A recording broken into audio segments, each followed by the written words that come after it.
মুসলমানের ঘরে জন্ম নেওয়া একটা মুসলিম কিশোরের এতটুকুন জ্ঞান নাই মৃত্যুর পরে মুসলমানকে কোন জায়গায় পাঠানো হয় এটা সে জানে না। মরার পরে মাইয়িতের সাথে কি আচরণ করা হয় তাও জানে না। মরার পরে মাইয়িতের সাথে আল্লাহর পক্ষ থেকে কি আচরণ আছে তাও জানে না। ইসরাফিলের বাঁশি পর্যন্ত বরজখের জগতে মাইয়িতের হাল, মাইয়িতের অবস্থা মুহাম্মদুর রাসূলুল্লাহ সাল্লাল্লাহু আলাইহি ওয়াসাল্লাম, মাইয়িতের যে হালত মুহাম্মদুর রাসূলুল্লাহ সাল্লাল্লাহু আলাইহি ওয়াসাল্লাম বর্ণনা করেছেন। এ সম্পর্কে ন্যূনতম আইডিয়া একটা মুসলিম সন্তানকে তার পিতা দেয় নাই। অর্থাৎ মুসলমানের ঘরে জন্ম নেওয়ার পরেও, কালিমাওয়ালা হওয়ার পরেও, জন্মের পরে তার ডান কানে আজান হয়েছে, বাম কানে আকামত হয়েছে বটে, কিন্তু মরার পরে কি হবে, মরার পরে কি হয় তা তার জানা নাই। এই পৃথিবী আমাদের স্থায়ী থাকার জায়গা না। এই আপনারা যারা আছেন, বৃষ্টি কাদা পানি এগুলো সব কিছু উপেক্ষা করে দিনই মাহফিলে এখনো বসে রয়েছেন। মাঝরাত হয়ে গেছে, আমারে বসায় রাখছে, আমি বসে রয়েছি। মুরব্বীরা কথা বলতেছিলেন। আপনারা এখনো যারা মাহফিলে আছেন,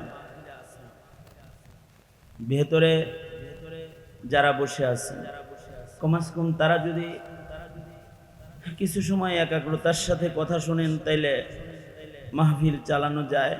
তাছাড়া লম্বা করে আর মাহফিল চালানোর দরকার নেই। ওলামা হযরত যাদেরকে দাওয়াত করছে ওনারা আসছেন, মেহমানরা আসছে, বড়দের চেহারা দেখছেন। মধুপুরের পীর সাহেব হুজুর আসছেন, আমাদের সকলার মুরব্বী মুফতি আব্দুল মালিক সাহেব হুজুর দামাত বরকাতুহুম আসছেন, জুনায়েদ আল হাবিব সাহেব আসছেন, এরকম অনেক ওলামা হযরতরা আজকে আসছেন। এই যে আলেম ওলামার কদমের ছোঁয়া এই এলাকায় পড়ছে, এলাকায় একটা দ্বীনি উৎসব গড়ে উঠছে। এটা মুসলিম সমাজের একটা সামাজিক ইবাদত আনন্দ, যার আসর প্রজন্মের উপরে পড়ে। সমাজে যদি কোনো গুনাহের আয়োজন হয় তাহলে এর একটা বদ আসর পড়ে। এই যে যুবক ছেলেগুলা যারা আজকে মাহফিলের ইন্তজাম করেছে, ওরা যদি একটা নাটকের ব্যবস্থা করত, নওজোয়ান স্কুল কলেজের ছেলে পেলে, তাহলে এটার একটা বদ আসর পড়তো এলাকায়। ওরা একটা গানের অনুষ্ঠান যদি করত, এটার একটা বদ আসর পড়তো। মুরব্বীদের নেক নজর ওদের উপরে আছে যে ওরা কতগুলো যুবক একত্রিত হয়ে ভালো কিছু করতে চায়, চেষ্টা করে, খেদমতে খালক, সাহায্য সহযোগিতা, মানুষের খেদমত করা। পাশাপাশি আবার প্রতি বছর একটি মাহফিলের ইন্তজাম করে ওলামা হযরতদেরকে এই মজমায় ওরা হাজির করে। এটা একটা নেক আমল। এই নেক আমলটা আল্লাহ তাআলা কবুল করুক। ওদের এই বুঝটা দ্বীনি বুঝ, আল্লাহ তাআলা এই বুঝের ভিতরে উত্তরোত্তর আল্লাহ তাআলা তারাক্কি দান করে। আপনারা দোয়া করুন, আমিন বলেন। আল্লাহ তাআলা এই মজমাকে কবুল করে নিন। তা আমি যেটা বলতেছিলাম, খুব অল্প করে কিছু কথা নির্দেশ হয়েছে বলার জন্যে, অল্প করে কিছু কথা। এই পৃথিবী থাকার জায়গা না। আমাদের পূর্বে যারা এসেছে তারাও থাকে নাই, এখন যারা আছে তারাও থাকবে না, সামনে যারা আসবে এই পৃথিবীতে তারাও এই পৃথিবীতে স্থায়ী হবে না। আমাদের আসল গন্তব্য হলো আখিরাত। আমাদের আসল থাকার জায়গা হলো আল্লাহ পাকের জান্নাত, ঠিক কিনা? আসল থাকার জায়গা কোনটা? আল্লাহ পাকের জান্নাত। যদি এই পৃথিবীতে থাকা সম্ভব হইতো তাহলে আমাদের পূর্বে যারা ছিল তারা থাকতে পারত। ক্ষমতার বলে থাকা সম্ভব হইল। এই তুমি কার লগে হাসাহাসি করতেছো? কানটা ধরে উঠাই তুমি আখবাসুন নাস কাহেকা। এই তুই আবার ওইদিকে তাকাইলি কেন? তুই ওইদিকে তাকাইলি কেন? গভীর রাত্রে কি মাছি মারতে বসছি এখানে? তুমি অন্যদিকে তাকায় থাকবা, অন্য মনস্ক থাকবা। সময়ের দাম নাই, জীবনের একটা সেকেন্ড অনেক দামি, অনেক মূল্যবান। তামসা করার টাইম আছে তোমাদের লগে? কিরিত করার? যার ভালো লাগে না সিধা, এখানে কোনো বাউন্ডারি দেওয়া নেই, বের হয়ে যা, যা বাড়িতে চলে যা, যা ঘুমাগা খেতা কম্বল।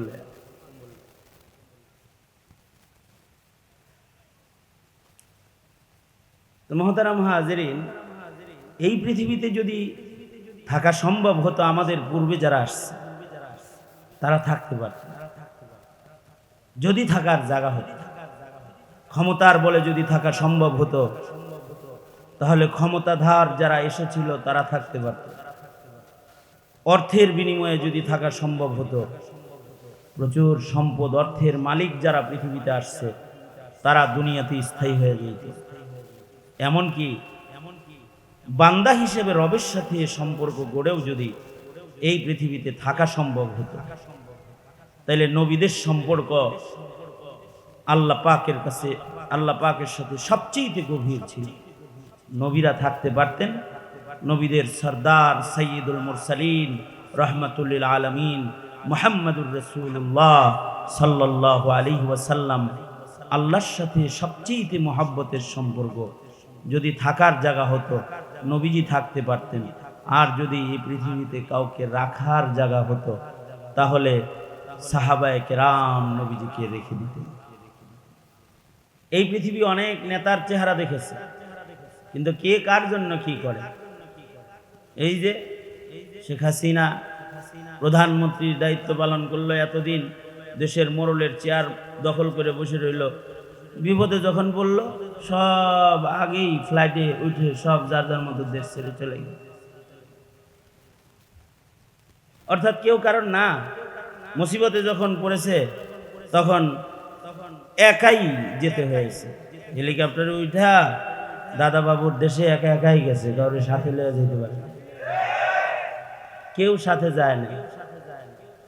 কিন্তু মুহাম্মদুর রাসূলুল্লাহ সাল্লাল্লাহু আলাইহি ওয়াসাল্লাম এইরকম দুনিয়ার এইরকম নেতা ছিলেন না। আল্লাহর রাসূল সাল্লাল্লাহু আলাইহি ওয়াসাল্লামের জন্য সাহাবায়ে কেরাম নিজেদের সর্বস্ব কোরবানি দিতে প্রস্তুত ছিলেন। জান মাল যা কিছু আছে সব কিছুর বিনিময়ে নিজেরা সবাই সকল কোরবানি দিয়েও যদি নবীজিকে জমিনের উপরে রাখা যাইতো, তাহলে সাহাবায়ে কেরাম সর্বোচ্চ কোরবানি দিয়ে এর দৃষ্টান্ত পেশ করতেন। কিন্তু এই পৃথিবী আসলে কাউকে রাখার জায়গাও না, এই পৃথিবী থাকার জায়গাও না, এই পৃথিবী কাউরে রাখার জায়গাও না। এই পৃথিবীর থেকে সকলকে আলাদা একটা গন্তব্যের দিকে মৃত্যুর মাধ্যমে বের হয়ে যেতে হয়। মরণ দরজা দিয়ে পৃথিবী থেকে সবাই বিদায় নেয়।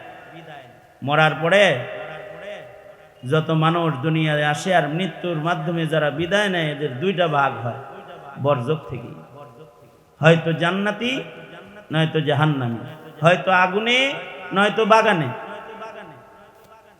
আখিরাতেও বিচারের পরে দুই ভাগ হবে, একদল আল্লাহর জান্নাতে যাবে আর একদল দোজখের আগুনের ইন্ধন হবে। সিদ্ধান্তের বিষয়, মরণ দরজা দিয়ে আমি যখন দুনিয়া থেকে বেরোয় যাব, আমি যাব কোথায়, আমার গন্তব্য কোনটা, এটা ঠিক করা দরকার। এই গন্তব্য যারা ঠিক করে তাদেরকে আল্লাহর রাসূল বলেছেন, এরা হলো সালাক আল কাইয়িসু মান দানা নাফসাহু ওয়া আমিলা লিমা বাদাল মাউত। এই গন্তব্য যারা ঠিক করে যে মরার পরে আমার কি হবে, বাদাল মউত আমার হালত কি, আমি কি দোজখে যাইতেছি নাকি জান্নাতে যাইতেছি, আমি কি আল্লাহর কাছে যাইতেছি নাকি আমি আগুনে নিক্ষিপ্ত হইতাছি, এই চিন্তা এই ভাবনা যারা রেখে তাদের গন্তব্যকে যারা নিশ্চিত করে, এদেরকে আল্লাহর রাসূল বলেছেন চালা। গন্তব্যটা জান্নাত ঠিকানা বানাইতে, আল্লাহর কাছে পৌঁছতে, আগুন থেকে বেঁচে বাগান পথের পথিক হইতে কি সম্বল লাগবে, সেই সম্বলগুলাকে হেফাজত করা চতুর মানুষের কাজ। জান্নাতের বাগানে বসতে অনেক টাকা লাগবে না, ক্ষমতাসীন ক্ষমতার চেয়ারও লাগবে না, সুন্দর চেহারাও লাগবে না, সুন্দর বাড়ি সুন্দর যানবাহনের মালিকও হইতে হবে না। গন্তব্য জান্নাত বানাইতে স্বচ্ছ একটা ঈমান লাগবে আর ইখলাস যুক্ত কিছু নেক আমল লাগবে।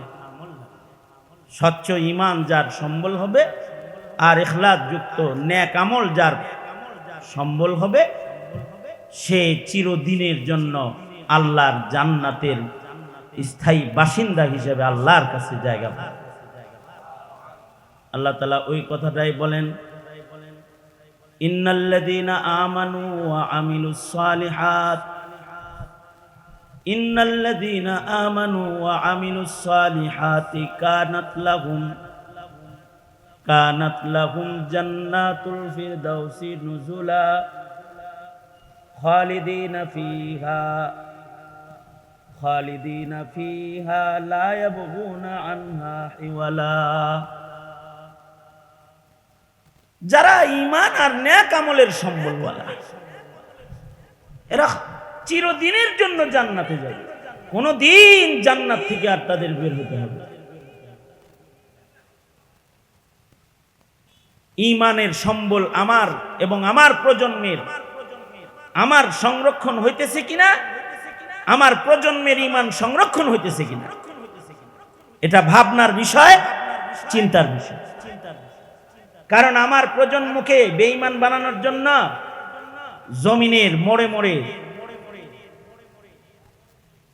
প্রত্যেকটা কর্মক্ষেত্রে নাস্তিকদের দল বসে আছে, যারা আমাদের মুসলিম সমাজের সন্তানদের ঈমান নষ্ট করার চৌকিদারি ইহুদ নাসারার কাছ থেকে গ্রহণ করেছে। কিভাবে আমাদের সন্তানদের ঈমানটাকে নষ্ট করে দেন। কিন্তু আমরা তো চিন্তা করি নাই যে আমার সন্তানের ঈমান কি আসলে হেফাজত হইতেছে কিনা। আমরা আমাদের প্রজন্মের বাড়ি ঘরের চিন্তা অনেক করি, যে মইরা যাবো ছেলেরে থাকার একটা বাড়ি করে দিয়ে যাই, চলে যাবো ছেলেটারে ব্যবসা বাণিজ্যের একটা জায়গা দিয়ে যাই, এই সকল চিন্তা অনেক করা হয়। কিন্তু আমি চলে যাব, আমার প্রজন্মের ঈমান রক্ষা হবে তো, এই চিন্তা করার অভিভাবকেরও এখন অভাব। এই ভাবনার অভিভাবকও এখন মুসলিম সমাজে কম হয়ে গেছে।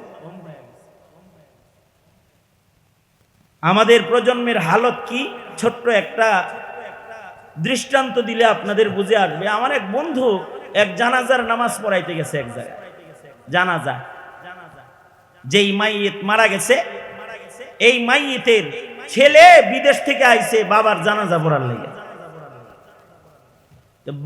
বাপ মারা গেছে, বাবার জানাজা পড়তে বিদেশ থেকে ছেলে আইছে। এই ছেলে নিজের ছেলেরে নিয়ে আইছে, মরার আগে দাফনের আগে কমাস কম দাদার চেহারাটা নাতিরে এক নজর দেখাইবার লেগে।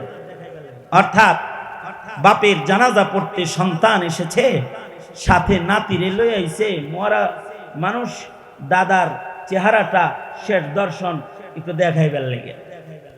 হিজাব করে লাশ রেখে দেয়, এখন লাশ রেখে দিছে।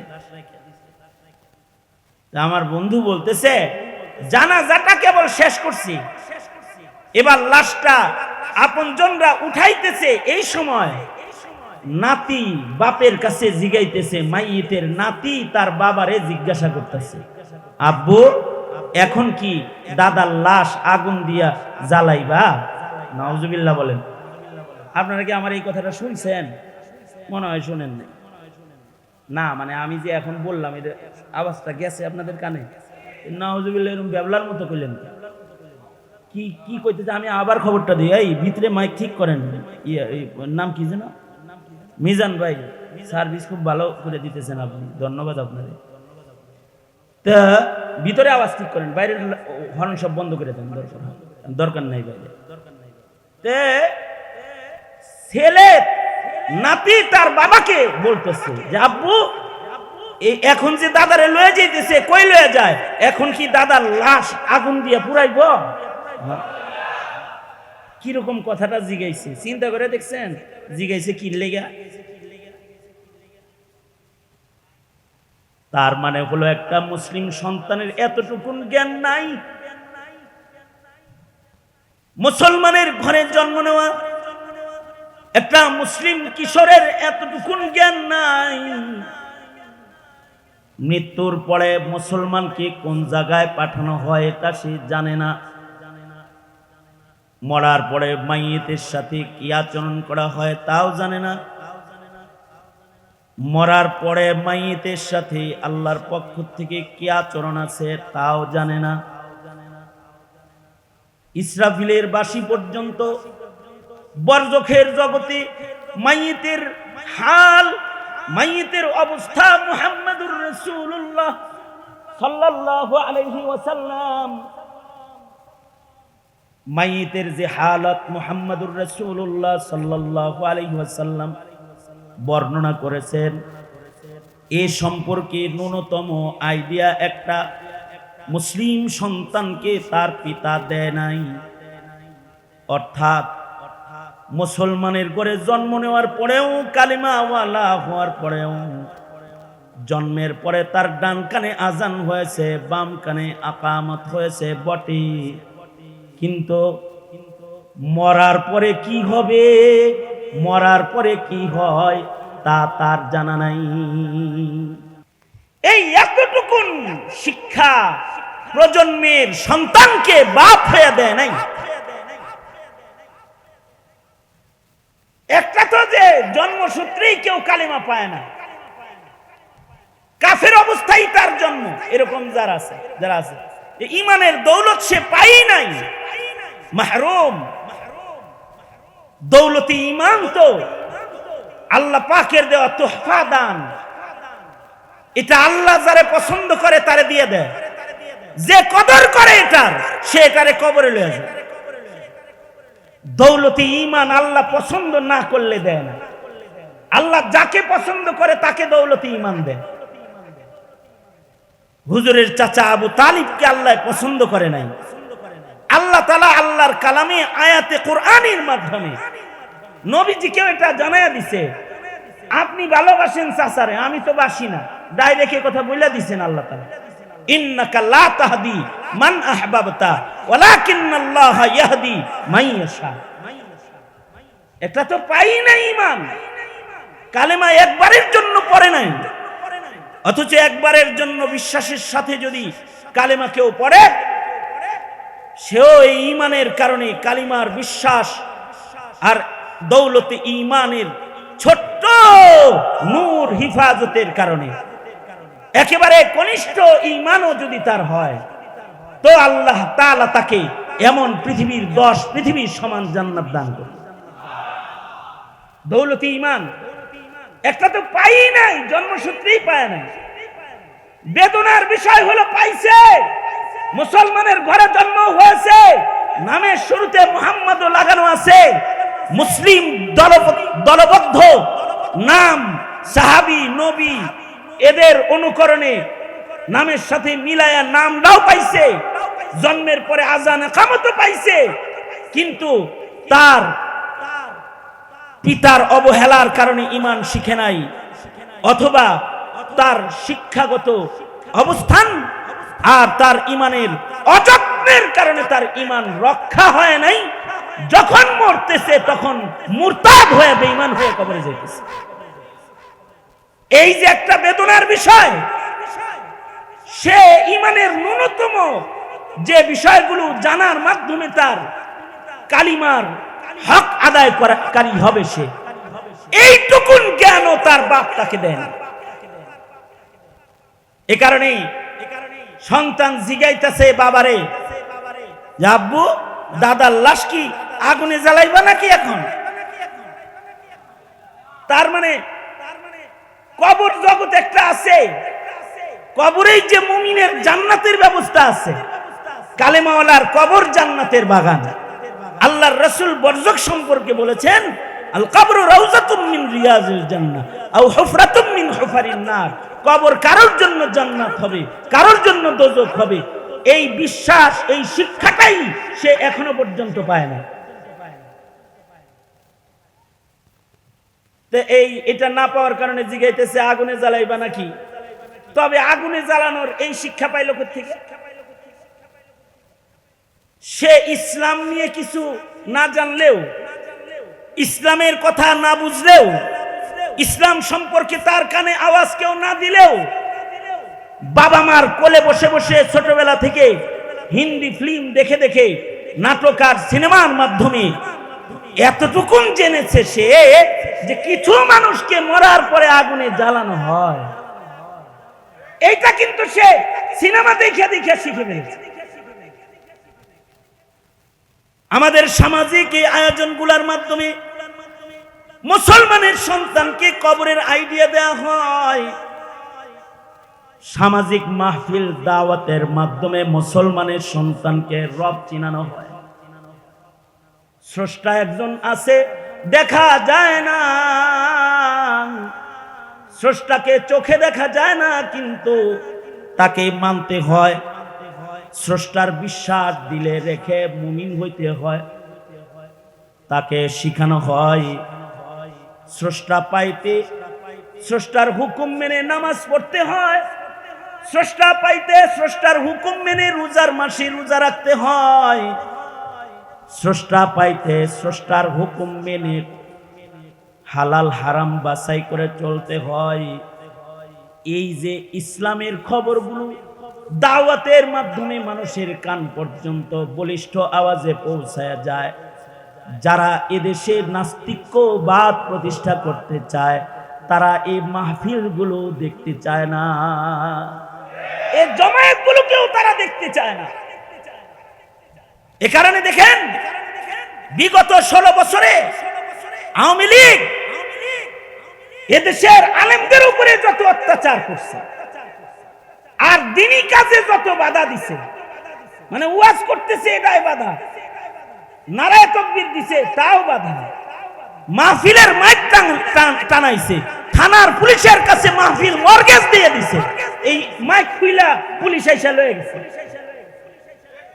যারা এদেশের মানুষকে ইসলামী শিক্ষার কথা বলবে, শিক্ষানীতির কথা বলবে, শিক্ষা সিলেবাসের কথা বলবে, মুসলমান সন্তানকে ঈমানিয়াত শিখানোর জন্য, ইবাদত শিখানোর জন্য আয়োজনের কথা যারা বলবে, তাদেরকে বোমার মামলা, জঙ্গির মামলা, গাড়ি পুরান্না মামলা দিয়া দিয়া নির্দোষ তাহাজ্জুদ গুজার, কোরআন তেলাওয়াতি আলেম উলামাকে, হাদিসের চর্চাকারী, ইলমের চর্চাকারী নায়েবে নবীর জামাতকে জেলখানার ভিতরে আটকে রেখে দিয়েছে।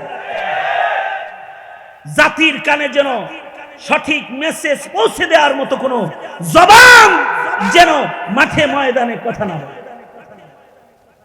বিনিময়ে কি হইতেছে যে আমাদের যুবক ছেলেরা আলেম ওলামার পক্ষে থাকা এর জায়গায় তারা আসাদ নূরের পক্ষ গ্রহণ করেছে। অনেকে কি কথা বলেন না কেন, ঠিক না? শাহবাগে নাস্তিক মুরতাদরা শাহবাগে সমাবেশ করেছে, অবস্থান করেছে। এদের প্রত্যেকেই মুসলমানের ঘরে জন্ম হওয়ার পরেও এদের ঈমান নাই, কিন্তু তাদের না বরজখের বিশ্বাস আছে, না তাদের কোরআনের বিশ্বাস আছে, না তাদের নবীর উপরে ঈমান বিশ্বাস আছে, না ইসলামের কালচার, ইসলামের তাহজিব তামাদ্দুনের উপরে কোনো আস্থা ভক্তি তাদের আছে। হ্যাঁ, তাদের ইহুদ নাসারাদের কৃষ্টি কালচারের দরদ আছে। মুসলমানের মাটিতে তাওহীদবাদ যেটা, এটাকে সরাইয়া দিয়া হিন্দুত্ববাদ আর বহুত্ববাদ আর নাস্তিক্যবাদ প্রতিষ্ঠা করার মেহনত তাদের আছে। অথচ তারা কিন্তু মুসলমানের ঘরের সন্তান। এই যুবকদের কাফেলা, যুবক বহু মুসলমান আছে যারা নাস্তিক্যবাদে বিশ্বাসী। এরা না আল্লাহ মানে, না রসুল মানে, না কবর মানে, না তারা হাদিস মানে। এই আয়োজন কিন্তু মুসলমানের মাটিতে করে করে মুসলমানকে দিন শূন্য করার চক্রান্ত লম্বা সময় ব্যাপী ইসলামের দুশমনরা করছে। এখন হালত এমন হয়েছে, আমার তো ভাবতেও অবাক লাগে এগুলো যখন চিন্তা করি তখন অস্থির লাগে। আরে কিশোরের কথা কি কমু, যুবকের কথা কি কমু, প্রধান উপদেষ্টা তিনি কয় কি দুর্গা পূজা এটা সার্বজনীন উৎসব। মানে ইমানিয়াতের বুঝ আমার প্রধান উপদেষ্টার কি পরিমাণ, যে উনি আমার প্রজন্মকে সার্বজনীন পূজাকে সার্বজনীন বানায় আমার মুসলমানদেরকে মসজিদ আর মন্দিরের ব্যবধান ভুলানোর চক্রান্ত চলে এসেছে। যে ঈদগাহ আর পূজার ব্যবধান বুঝাইবার যে একটা আয়োজন, এই আয়োজনটা পর্যন্ত নষ্ট করে দিচ্ছে। এই যে আমাদের হালাত, আমাদের প্রজন্মের এই হালাত যদি বা কোথায় থাকবে তাদের ঈমান, আর কোথায় থাকবে তাদের তাওহীদের উপরে বিশ্বাস।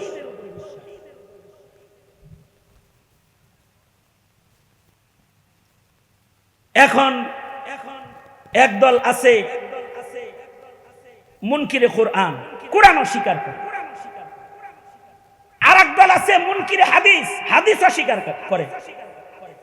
এমনকি নতুন শিক্ষা কমিশন যেটা গঠন করা হয়েছিল এইখানেও হাদিস, মুনকিরে হাদিসকে জায়গা দিয়েছে মুসলমানের শিক্ষা কমিশন। তো এরা এসে কি শিখাবে? এই শিক্ষা কমিশন যেখানে জায়গা পেয়েছে মুনকিরে হাদিস, এরা যদি জাতির কাছে শিক্ষা সিলেবাস পেশ করে, তারা জাতিকে কি শিখাইব? হাদিস শিখাইব নাকি বাংলাদেশ থেকে হাদিস সরানোর মেহনত করব?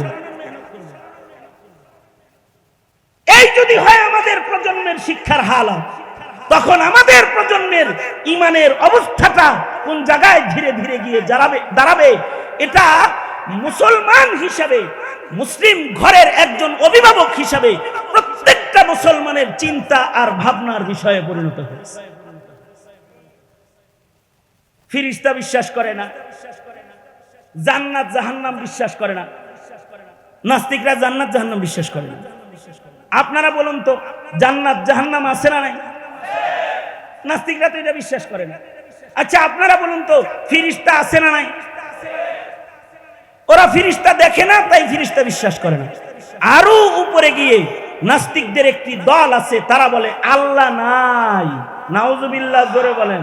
তারা রব বিশ্বাস করে না, স্রষ্টাও বিশ্বাস করে না। যদি মুসলমানের ঘরে জন্মগ্রহণ করে কারোর ইমানের জায়গায় এই জায়গায় চলে যায়, তখন তার মরার পরের হালতটা কি? তার মরার পরে সে কোথায় যাবে এবার? এগুলো হলো চিন্তার বিষয়, এগুলো হলো ভাবনার বিষয়।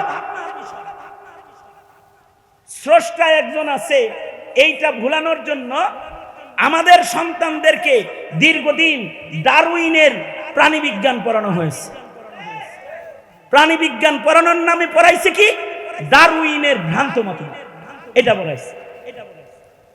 ডারউইনের এই প্রাণীবিজ্ঞানের এই অংশ পড়ানোর মাধ্যমে তাওহীদ, তাওহীদের উপরে বিশ্বাস এটা নষ্ট হয়, এক আল্লাহর উপরে ঈমান নষ্ট হয়। আপনারা মুমিন হিসাবে বলুন তো আমাদের কি বানাইছে কে? আরো জোরে আওয়াজ করে বলুন আমাদেরকে বানাইছেন কে? আসমান জমিন কার বানানো? আমাদের সকলের মালিক পালনে ওয়ালা কি? এই যে আমাদের বানাইছে আল্লাহ। আল্লাহ তাআলা খালাকাল ইনসান, মানুষকে বানাইছেন আল্লাহ। এই যে বিশ্বাস, এটা নষ্ট করার জন্য প্রাণীবিজ্ঞানের এই অংশ, ডারউইনের ভ্রান্ত মতবাদ যথেষ্ট। ডারউইনের মতবাদ বলবে যে মানুষ আল্লাহ বানায় না, এটা বান্দর ছিল পরে মানুষ হয়েছে। এটা আসলে ছিল বানর, পরে এটা হয়ে গেছে লেজলুস পেরে মানুষ। যদি স্রষ্টার উপরে ঈমান নষ্ট করে দেয়া হয়, তাহলে তার তাওহীদ, তার ঈমান নষ্ট হয়ে যাবে। এই ডারউইনের ভ্রান্ত মতবাদ আমাদের শিক্ষা সিলেবাস থেকে সরানোর জন্য আল্লামা নূর হোসেন কাসেমী আন্দোলন করেছে, আল্লামা জুনায়েদ বাবুনগরী আন্দোলন করেছে, শাইখুল হাদিস আল্লামা আজিজুল হক রহমাতুল্লাহ আলাইহি আন্দোলন করেছে, শাইখুল ইসলাম আল্লামা আহমদ শফি কথা বলেছে। কিন্তু এ সকল আলেম ওলামাদের কোনো কথা শোনে নাই। জাতির কাছে বারবার শিক্ষা হিসেবে ডারউইনের মতবাদ পাঠাইছে। এটা পয়রা কি হবে? এটা পয়রা একটা ভুল মেসেজ জাতির কাছে পৌঁছতে থাকবে, প্রজন্মের মুসলমানের কাছে পৌঁছতে থাকবে। আর যদি সে খালি এই পড়াটা পয়রা খালি কয় যে আমার আল্লাহ বানায় নাই, নাউজুবিল্লাহ, তাইলে তো কালিমাওয়ালার ঘরে জন্মায়ও বেঈমান হয়ে গেছে। জন্ম তো হয়েছে কালিমাওয়ালার ঘরে, কিন্তু বেঈমান হয়ে গেছে এই বিশ্বাসের কারণে। প্রাণী বিজ্ঞান তো আমাদের মাদ্রাসায় পড়ানো হয়। আমাদের আকাবিররা প্রাণী বিজ্ঞানের উপরে কিতাব লিখেছেন। কিতাবের নাম হায়াতুল হাইওয়ান, অর্থাৎ প্রাণীর বৈশিষ্ট্য, প্রাণীর খাসলাত, প্রাণীর উপরে বৈচিত্র্যময় গবেষণা জাতির কাছে আমাদের আকাবির পেশ করেছেন। কামাল উদ্দিন দেমেরি রহমতুল্লাহ আলাইহি উনি বিস্তারিত ভান্ডারের কিতাব লিখে ছেড়ে দিয়েছেন। কিন্তু এই কিতাব দিয়া মানুষে বান্দর অথবা মানুষে হনুমান বানাইবার চেষ্টা করা হয় নাই, বরঞ্চ মানুষের ঈমানকে মজবুত করার চেষ্টা হয়েছে। অর্থাৎ প্রাণীর গবেষণা মানুষের কাছে পেশ করে মানুষের তাওহীদকে আরো শক্তিশালী করা হয়েছে। যে দেখো রবের কুদরত, দেখো রবের বৈচিত্র্য সৃষ্টি দেখে তুমি তোমার রবকে চিনতে থাকো। এই যে আমাদের সন্তানদের এই বেহাল হালাত, যে সন্তানদের শিক্ষার ভেতরে রাসূল নাই, সন্তানদের শিক্ষার ভেতরে আকায়েদ নাই, সন্তানদের শিক্ষার ভেতরে সিরাত নাই, হায়াতে সাহাবা নাই, ইবাদতের মাসাইল নাই, এগুলো থেকে দূরে সরায়া 80 বছরের একটা মুসলমান কিন্তু ওযু করা জানে না। 70 বছরের একটা মুসলমান কিন্তু গোসল করা জানে না। কিভাবে জানাবাত থেকে পবিত্র হইতে হয়, দেহ নাপাক হয়ে গেলে কি করতে হয়, এতটুকুন তার জানা নেই। একটা নারী প্রতি মাসে তার মিন্সের মাধ্যমে তার দেহ নাপাক হইতেছে, পাক অবস্থায় সে কি করতে পারবে, নাপাক অবস্থায় তার কি হালতে চলতে হবে, কি করতে হবে, এতটুকুন সুস্থ মাসাইল আমাদের নারী জাতি মুসলিম রমণীদের কাছে পৌঁছে নাই, এখন বাধাগ্রস্ত রয়েছে, পৌঁছে না। এই সব কিছুকে আঞ্জাম দেওয়ার জন্য জাতির ঈমান আর জাতির ইবাদত, যেটা তার মরার পরের তোহফা, এইটাকে হিফাজত করার জন্য আমাদেরকেই ভূমিকা রাখতে হবে। আমাদের সন্তানদেরকে আমাদের ঈমান শিখাইতে হবে। সরকার চকিদারি করে তোমার সন্তানের ঈমান ঠিক করে দিবে না। এই সরকার মুসলমানের সরকার বসে না এদেশে। 17 কোটি মুসলমানের দেশ বটে, কিন্তু এখানে বসে হিন্দুদের সরকার, এখানে বসে খ্রিস্টানদের সরকার। ঠিক বললেও ঠিক, না বললেও ঠিক, বাজে কথা বলতেছি নাকি? এখানে সরকার বসায় ভারত, সরকার বসায় আমেরিকা। কেউ তোমারে হিন্দু বানাবে, কেউ তোমার প্রজন্মকে খ্রিস্টান বানাবে। এবার তোমার ফয়সালা হলো তুমি তোমার সন্তানকে কি বানাবে, অথবা তোমার সমাজের একটি প্রজন্মের একটি ফুলকে তুমি কি দোজখে ফেলবে, না এই ফুলটাকে জান্নাতের বাগানে পাঠাবে। এটা তোমার ফয়সালা নিতে হবে। আমার সমাজ নিয়ে ফিকির করে আমার ফয়সালাকে গ্রহণ করতে হবে। সুতরাং এলাকার ছোট্ট একটা সবাহি মক্তব্য প্রজন্মের মুসলমানের ঈমান ঠিক করবে। হাফিজ হুজুর রহমতুল্লাহ আলাইহি প্রত্যেক গ্রামে গ্রামে একটা করে মক্তব করার প্ল্যান নিয়েছিলেন। কেন? মক্তবে গেলে বাচ্চারা ঈমান শিক্ষা দেওয়া হবে। প্রতিটা পাড়ায় পাড়ায় ঈমান শিক্ষা দেওয়ার আয়োজন হওয়া দরকার। এই মসজিদের পূর্ব পাশে একটি মাদ্রাসা যেটা চালু ছিল, আজকে এই মাদ্রাসাটা বন্ধ হওয়ার পথে। এই এলাকাবাসী প্ল্যান করেছে মসজিদের পশ্চিম পার্শ্বের এই জায়গাটায় বাচ্চাদের প্রাইমারি ঈমান শিক্ষার আয়োজনের একটা ব্যবস্থা এখানে চালু রাখতে। আমাদের ঘরে ঘরে আশা আর ব্রাক, কেজি স্কুল, এগুলো বসে বসে আমাদের সবাহি মক্তবের তো কাম সারা করে দিচ্ছে। এখন আর মসজিদের সবাহি মক্তব খোলা নাই আমাদের। এই জায়গাটার জন্য একটু ফিকির করতে হবে আপনাদের। আপনার সন্তানের ঈমান বাঁচায় দেওয়ার জন্য অন্য জেলা থেকে কেউ এখানে এসে আপনার সন্তানের ঈমান রক্ষা করে দিয়ে যাবে না। সুতরাং ঈমান রক্ষায় মাদ্রাসার ভূমিকা, দ্বীনি তালিম জমিনে চালু রাখার আয়োজন, এটা হলো সর্বোচ্চ প্রসেস। এ কারণে আমাদের আকাবিররা মাদ্রাসা করেছেন, জাতির ঈমান রক্ষা করেছেন। এই ঢাকা শহরে এক সময় মাদ্রাসা ছিল না। হাফিজ হুজুর রহমাতুল্লাহ আলাইহি থেকে শুরু করে এই হাল জমানার বুজুর্গরা পর্যন্ত মাদ্রাসায় এমন পড়াই করছে, আল্লাহ পাকের মেহেরবানি। ঢাকা শহরে যদি মাদ্রাসা না থাকতো, তাইলে এই ঢাকা শহরে নাস্তিকদের জ্বালায় টুপি লয়ে হাঁটতে পারত না।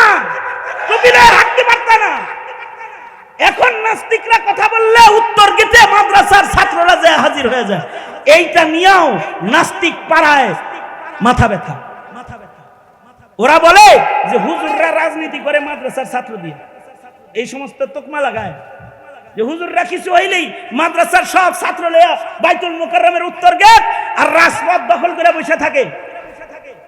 এই হুজুররা যদি দখলে না দিত, তাইলে এতদিন তাসলিমারা দেশ দখল করে খেয়ে ফেলতো মুসলমানের ঈমান। আমাদের আকাবিররা মাদ্রাসার বীজ বপন করে আমাদের উপরে রহম করে দিয়ে গেছেন, যে আজ ইসলামের বিপক্ষে কথা বলতে নাস্তিকদের হিসাব করে কথা বলতে হয়। সুতরাং ঢাকা শহরের যে অবস্থা, আপনার গ্রামের, আপনার পাড়ারও এই একই অবস্থা। আপনার পাড়ার মুসলমানদের ঈমান রক্ষা করার জন্য আপনার এলাকায় ঈমানের গাছ আপনাকেই দেখভাল করতে হবে, যত্ন করতে হবে। আমি এই দেলোয়ার তোমাদের সংগঠনের সদস্য কতজন? 50 জন সদস্য আছে এই সংগঠনে প্রায়। তা আমি ওদেরকে বলেছি, তোমরা নিজেরা এখানে অংশগ্রহণ করবা। আর কারা কারা এই মাদ্রাসায় সাদাকা খায়রাত করবে, নিজের প্রজন্মের ঈমান রক্ষায় সাদাকায়ে জারিয়ার আমল, আল্লাহর রাসূলের শাফাআত কামনায় তোমরা সবার বাড়ি বাড়ি দলে দলে যাইবা। এই যে ওরা যে দলে দলে আপনাদের বাড়িতে যাবে, যায়া যে মাদ্রাসাটাকে এস্টাবলিশ করবে, এর জন্য মাহফিলে জামাত বন্দি ঘোষণার মাধ্যমে যদি একটা কিছু শুরু হয়ে যায়, তাইলে জিনিসটা সকলের সমর্থন ও সকলের সাহায্য সহজে মাদ্রাসায় পৌঁছার জন্য একটা উসিলা হয়। তো এখানে কিছু নাম অলরেডি এসে গেছে। সভাপতি আজকের না আলহাজ মোহাম্মদ কবির হোসেন সাহেব, উনি একাই 1% জায়গা দিবে। আলহামদুলিল্লাহ, আগামীকালকে বাড়ি যায় ঘুমায় ঘুমায় পরে কইেন আলহামদুলিল্লাহ। এখন পর দরকার বাকি রাগ হইছে, জোরে আওয়াজ করে বলেন আলহামদুলিল্লাহ। হ্যাঁ, সাইফুল ইসলাম সাহেব উনি জমি ক্রয় বাবদ 1 লক্ষ টাকা দিবে। আব্দুর রশিদ সরকার 1 লক্ষ টাকা দিবে। হাজী বদিউজ্জামান 1 লক্ষ টাকা দিবে। মসজিদের সভাপতি গিয়াসউদ্দিন সরকার সাহেব 1 লক্ষ টাকা দিবে। মঞ্জুর ভাই উনি প্রবাসী, উনি 50,000 টাকা দিবে। আর রফিকুল ইসলাম বিশিষ্ট ব্যবসায়ী, অত্র এলাকার, জমি ক্রয়ের জন্য সে 1 লক্ষ টাকা দিবে। মারহাবা বলেন জোরে করে। আল্লাহ এই সাদাকাগুলাকে কবুল করে নিক, আমিন বলেন।